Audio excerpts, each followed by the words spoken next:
Halo semua, perkenalkan, nama saya David Basar dari Program Studi Rekayasa Perangkat Lunak atau RPL kelas 2B.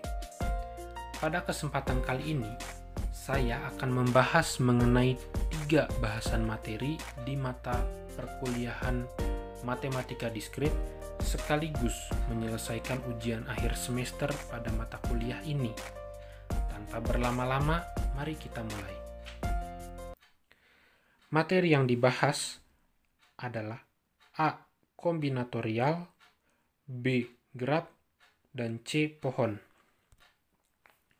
A. Kombinatorial.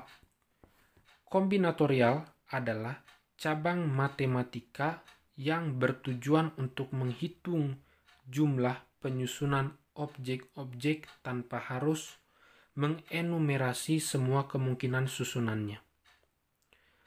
Penerapan kombinatorial sendiri terdapat pada pengaturan kata sandi, media sosial, dan pengaturan plat nomor kendaraan seseorang.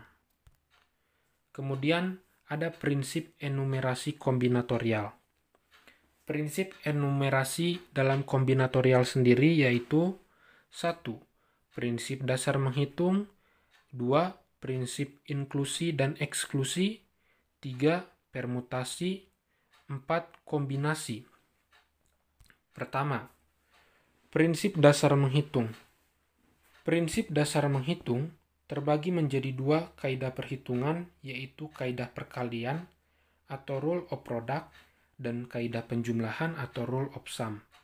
Penerapannya sendiri adalah sebagai berikut. 1. Kaidah perkalian atau rule of product, rumusnya adalah P1 dikali P2 dikali Pn atau P selanjutnya sampai ditemukan hasilnya. Yang kedua ada kaidah penjumlahan atau rule of sum dengan rumus P1 ditambah P2 ditambah Pn atau P selanjutnya sampai ditemukan hasilnya. Yang kedua ada prinsip inklusi dan eksklusi. Prinsip inklusi dan eksklusi adalah generalisasi bagi gabungan dari sejumlah himpunan yang ada. Penerapannya sendiri adalah dengan memisalkan A dan B sebagai sembarang himpunan sehingga mendapatkan rumus sebagai berikut. Strip A gabungan dari B strip sama dengan strip A strip ditambah strip B strip dikurang strip A irisan dari B strip. Kemudian yang ketiga ada permutasi.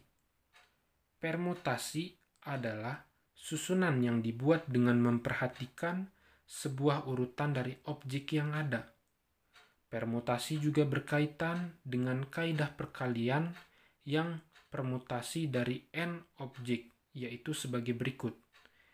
N buka kurung n dikurang 1 tutup kurung, buka kurung, n dikurang 2, tutup kurung. Sampai dengan n selanjutnya, kemudian buka kurung 2, tutup kurung, buka kurung 1, tutup kurung, sama dengan n seru.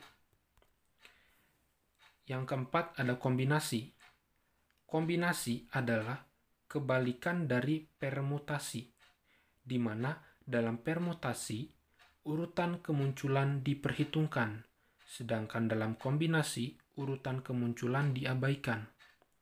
Kombinasi sendiri memiliki lambang yaitu C, buka kurung, N, R, atau N mengambil R, dan rumusnya adalah sebagai berikut. C, buka kurung, N, R, tutup kurung sama dengan N seru per R seru, buka kurung, N dikurang R, tutup kurung, seru. Kemudian kita lanjut ke contoh soal. Contoh soal pertama, berapa banyak kata yang terbentuk dari kata motor? Penyelesaiannya adalah sebagai berikut. Kata motor sendiri memiliki 5 jumlah suku kata, M, O, T, O, R. Sehingga penyelesaiannya adalah sebagai berikut. buka kurung 5, tutup kurung, buka kurung 4, tutup kurung, buka kurung 3, tutup kurung, buka kurung 2, tutup kurung, buka kurung 1, tutup kurung, atau 5 dikali 4, dikali 3, dikali 2, dikali 1 adalah 120 buah kata. Jadi, kata motor memiliki banyak kata sebanyak 120 buah kata. Lanjut ke contoh soal kedua. Berapa banyak cara membagikan 8 buah jeruk kepada 3 orang anak bila Tono mendapatkan 4 buah jeruk dan John serta Wanto masing-masing memperoleh 2 buah jeruk? Penyelesaiannya adalah sebagai berikut. N sama dengan 8. N sama dengan 8 adalah keseluruhan buah jeruk. Kemudian N1 sama dengan 4 itu adalah kepemilikan Tono. N2 sama dengan 2 kepemilikan John. N3 sama dengan 2 kepemilikan Wanto. Di mana N1 ditambah N2 ditambah N3 sama dengan 4 ditambah 2 ditambah 2 sama dengan 8. Sehingga jumlah cara membagi seluruh jeruk. Di situ tertulis mangga. Mohon maaf atas kesalahan dalam pengetikan. Sehingga yang benar adalah jumlah cara membagi seluruh jeruk adalah 8 seru per buka kurung 4 seru tutup kurung, buka kurung 2 seru tutup kurung, buka kurung 2 seru tutup kurung. Sehingga didapatkan hasil yaitu 420 cara. Oke, lanjut ke bab selanjutnya. Bab yang selanjutnya adalah graf. Graf adalah diagram titik dan garis yang bentuknya seperti suatu model matematika. Graf digunakan untuk merepresentasikan objek-objek diskrit dan hubungan antara objek-objek tersebut.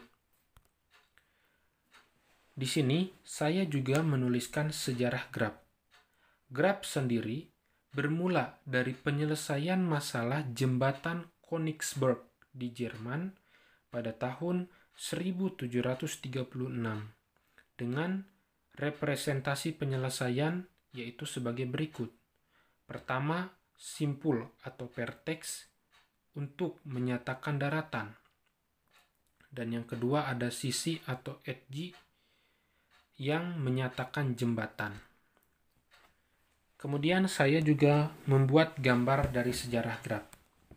Yang pertama, dari gambar yang pertama adalah rancangan dari pembuatan jembatan Königsberg itu sendiri.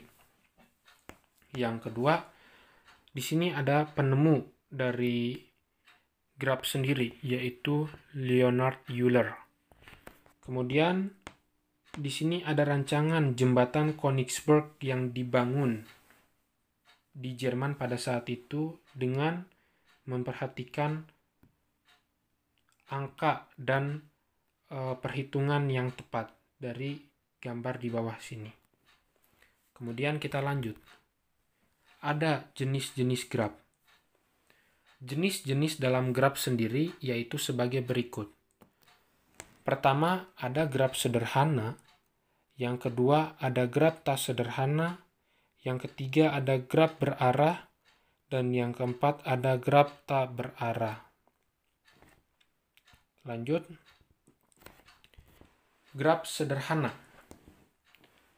Graf sederhana adalah graf yang pertama kita bahas, di mana graf sederhana atau simple graph adalah graf yang tidak mengandung gelang maupun sisi ganda. Graf ini termasuk ke dalam jenis graf yang tidak memiliki gelang atau sisi ganda. Untuk gambarnya sendiri bisa diperhatikan di atas ini. Yang kedua, ada graf tak sederhana. Graf tak sederhana atau unsimple graph adalah graf yang mengandung unsur gelang maupun sisi ganda. Graf ini termasuk ke dalam jenis graf yang memiliki gelang atau sisi ganda. grafnya sendiri bisa kita lihat di atas sini. Kemudian yang ketiga ada graf berarah. Graf berarah adalah graf yang setiap sisinya diberikan orientasi arah. Graf ini termasuk ke dalam jenis graf yang berorientasi arah pada sisi. Untuk gambar bisa dilihat di atas ini, yaitu gambar graf berarah. Yang keempat ada graf tak berarah. Graf tak berarah adalah graf yang setiap sisinya tidak mempunyai orientasi arah. Graf ini termasuk ke dalam jenis graf yang berorientasi arah pada sisi. Untuk gambarnya juga bisa dilihat di atas sini. Kemudian kita ke tahap selanjutnya. Di sini kita akan membahas konsep dasar dan contoh dari graf. Graf sendiri dilambangkan dengan G sama dengan buka kurung pi, E tutup kurung yang terdiri atas dua himpunan terhingga di mana pi dan E. Himpunan pi disebut dengan simpul, sedangkan himpunan E disebut dengan sisi.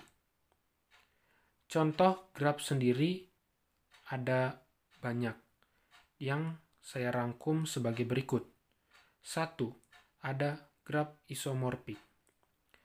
Graf isomorfik sendiri adalah dua buah graf yang sama tetapi secara geometri berbeda. Kemudian ada namanya graf planar dan graf bidang. Graf planar sendiri memiliki pengertian yaitu graf yang dapat digambarkan pada bidang datar dengan sisi-sisi tidak saling memotong atau bersilangan. Sedangkan graf bidang sendiri adalah graf planar yang digambarkan dengan sisi-sisi yang tidak saling berpotongan. Yang ketiga ada graf lintasan dan sirkuit Euler. Graf lintasan dan sirkuit Euler adalah lintasan yang melalui masing-masing sisi di dalam graf tepat satu kali. Graf yang mempunyai sirkuit Euler dinamakan graf Euler atau Eulerian graph. Kemudian graf yang mempunyai lintasan Euler dinamakan graf semi-Euler atau semi-Eulerian graph. Kemudian yang keempat ada graf lintasan dan sirkuit Hamilton. Graf lintasan dan sirkuit Hamilton sendiri memiliki pengertian yaitu lintasan yang akan kita bahas. Lintasan Hamilton adalah lintasan yang melalui tiap simpul di dalam graf tepat satu kali. Kemudian sirkuit Hamilton adalah sirkuit yang melalui tiap simpul di dalam graf tepat satu kali, kecuali simpul asal sekaligus simpul akhir yang dilalui dua kali.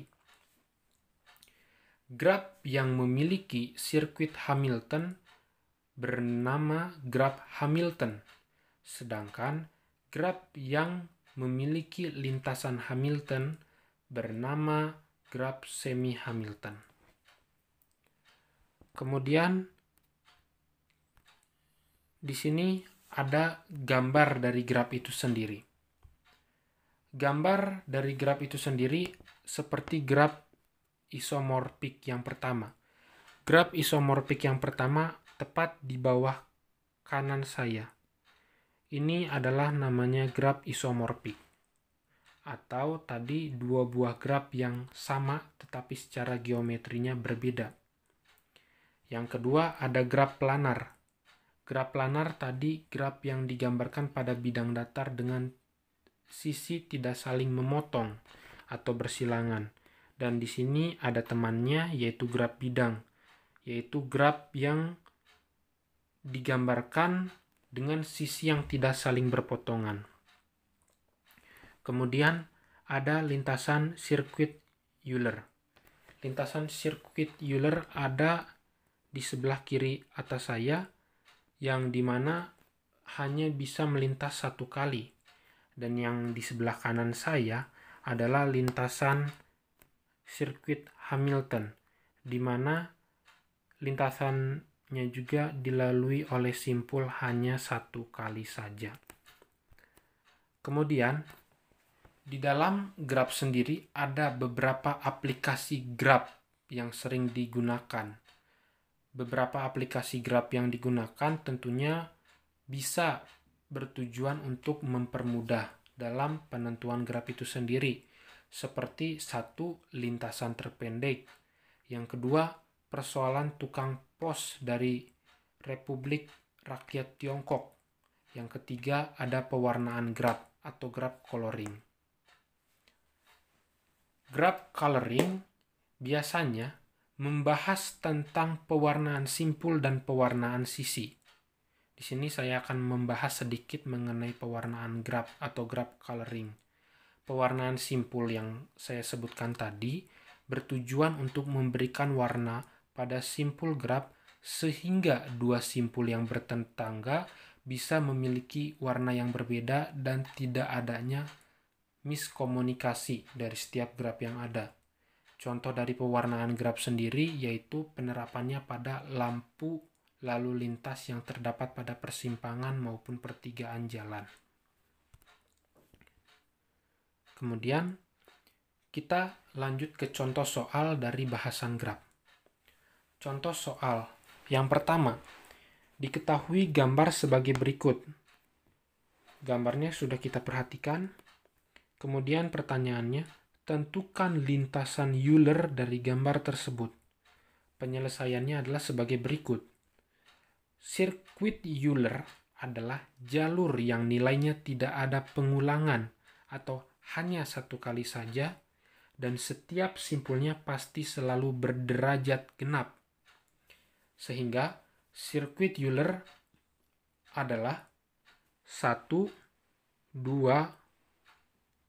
3, 4, 7, 3, 5, 7, 6, 5, 2, 6, 1. Kemudian kita lanjut ke soal nomor 2. Soal nomor 2 memiliki pertanyaan sebagai berikut. Gambarkan graf dengan matriks keterhubungan langsung sebagai berikut. Di sini sudah disediakan matriks keterhubungannya. Kemudian penyelesaiannya adalah sebagai berikut. Saya membuat sebuah gambar untuk mempermudah, di mana di sini ada gambar dengan angka 1, 2, 3, 4, 5 dan gambar tersebut saya berikan abjad G. Untuk mempermudah, saya sudah memberikan penjelasan di halaman selanjutnya.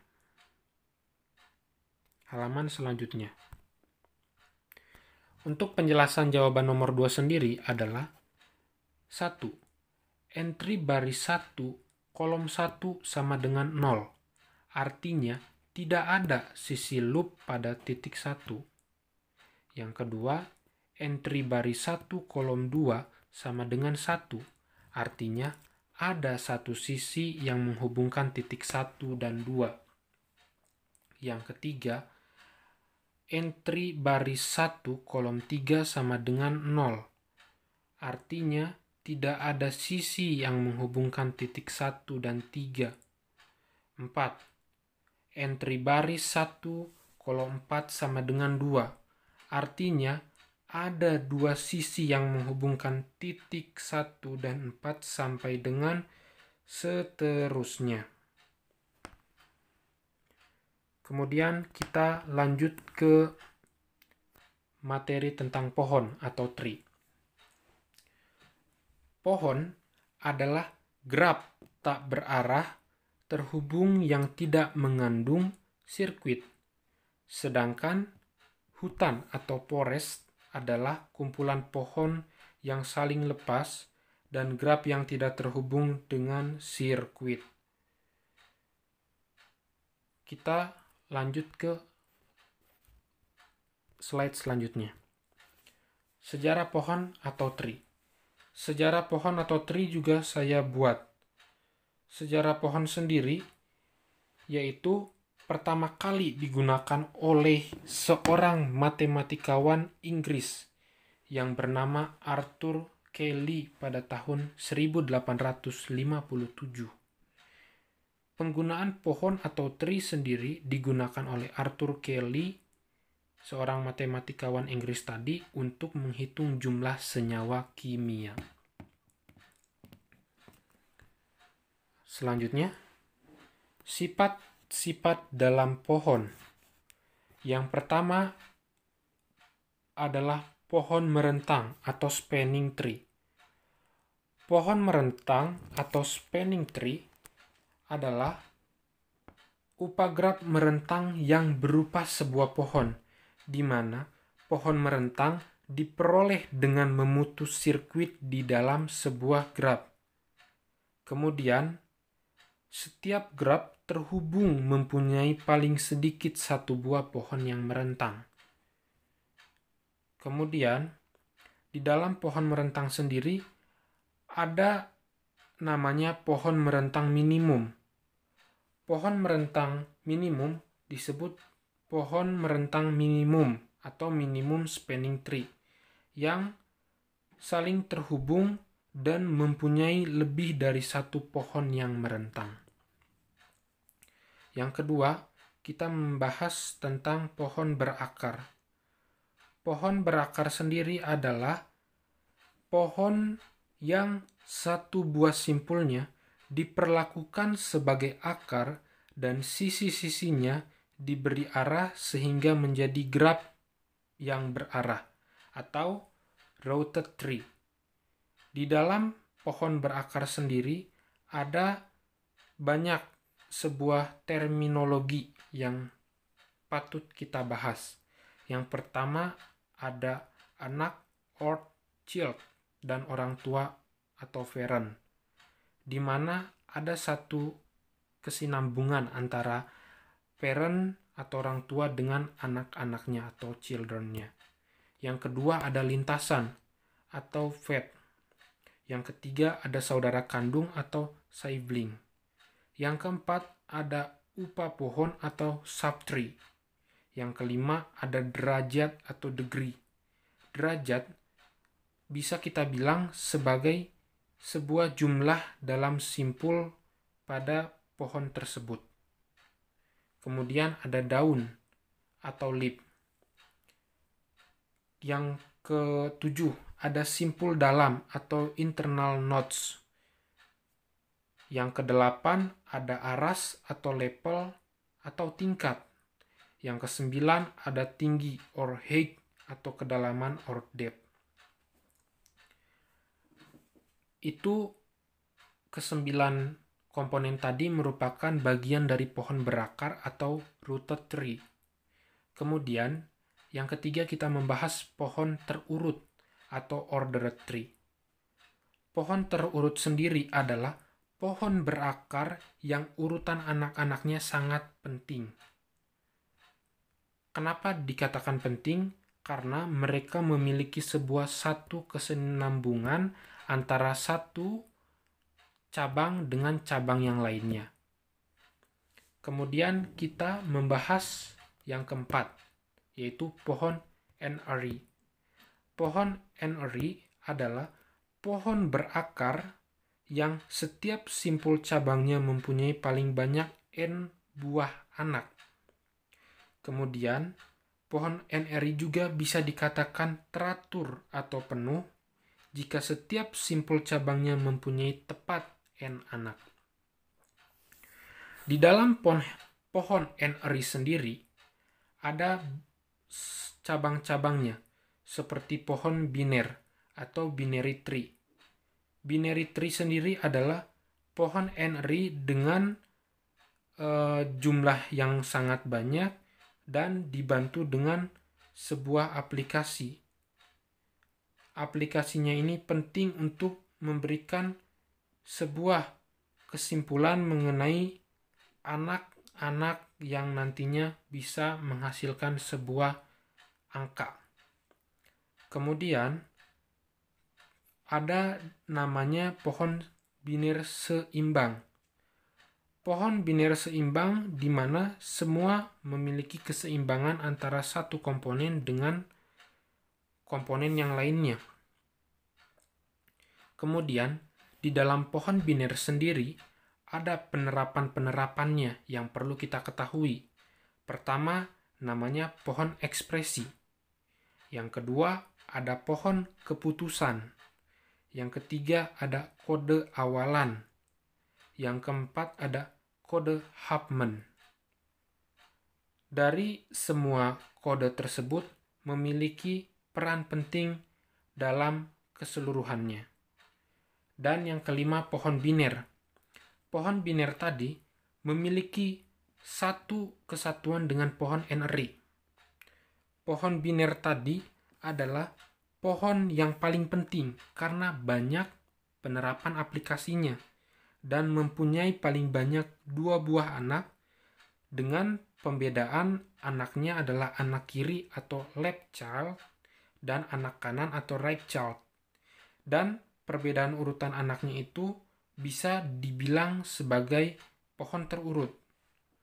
Pohon biner memiliki relasi dengan pohon NRI sehingga mereka ini bisa dibilang satu komponen yang tidak bisa dipisahkan.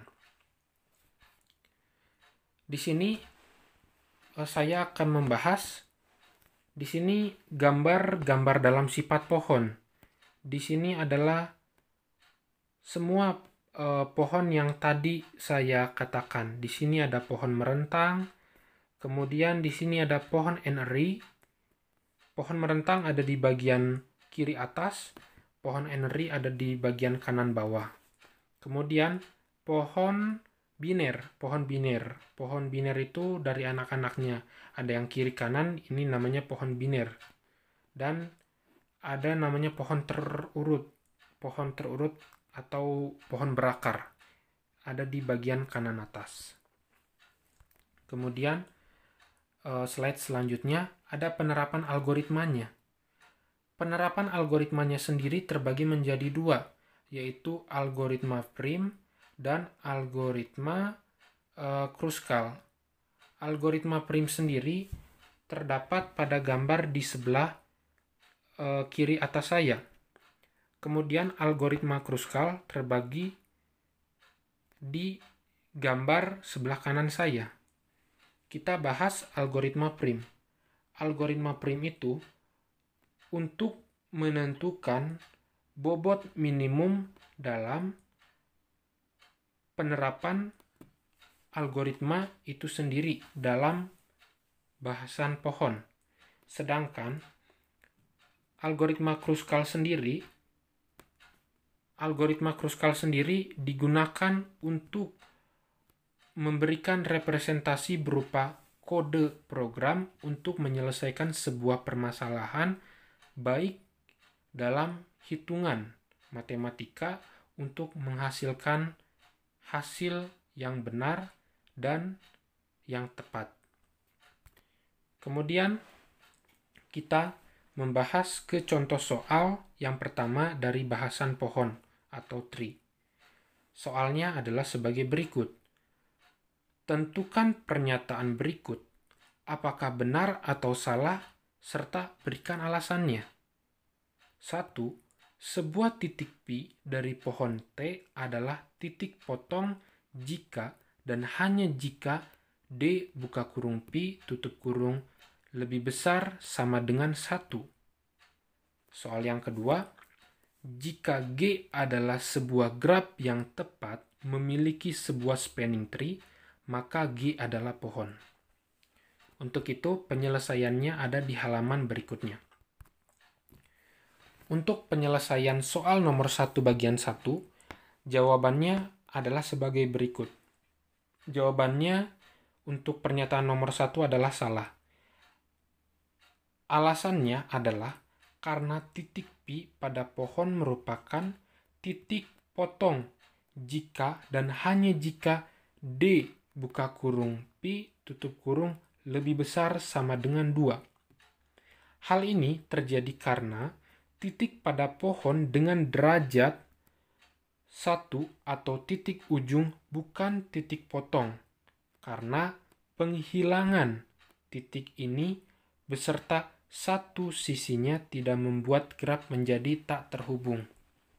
Jadi alasannya karena titik potongnya itu harus memiliki derajat bernilai 1, karena titik potong itu bukan penghilangan, tetapi untuk menyambungkan satu komponen dengan komponen yang lainnya pada pohon tersebut.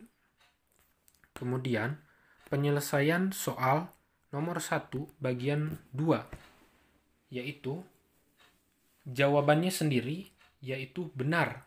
Kenapa benar? Alasannya adalah sebagai berikut. Karena pohon merentang atau spanning tree dari suatu graf adalah pohon yang memuat semua titik pada graf itu. Karena spanning tree pada graf itu tunggal, yang artinya jika semua titik dan semua sisi dilewati maka graf sendiri itu adalah pohon. Sehingga intinya adalah jika semua titik dan semua sisi dilewati berarti itu dinamakan dengan pohon. Kemudian contoh soal nomor 2 dari pembahasan pohon. Di sini ada gambar. Pertanyaannya adalah tentukan total bobot dari spanning tree pada gambar di atas ini. Sehingga penyelesaiannya adalah sebagai berikut. Setelah dianalisis lebih dalam mengenai soal ini, saya bisa menyimpulkan bahwa spanning tree-nya ini memiliki total bobot yang apabila kita perbesar, di sini ada 3, 4, 4, 4, 3, 2, 4. Di mana semua angka ini bisa kita jumlahkan dan bisa mendapatkan hasilnya, yaitu 2 ditambah 2 ditambah 3 ditambah 4 ditambah 4 ditambah 4 ditambah 4 ditambah 3, sehingga hasil akhir dari total bobot keseluruhan adalah 24. Kemudian inilah daftar pustaka dari pengerjaan slide yang saya kerjakan dari bagian awal sampai dengan bagian akhir. Dan ini adalah bagian akhir dari slide presentasi ini. Jadi presentasi ini sudah selesai. Terima kasih kepada semua yang sudah turut berpartisipasi dalam slide hari ini. Kiranya slide yang saya bagikan bisa bermanfaat buat kita semua, serta saya memohon maaf atas segala kesalahan, baik itu tutur kata atau kekurangan kata.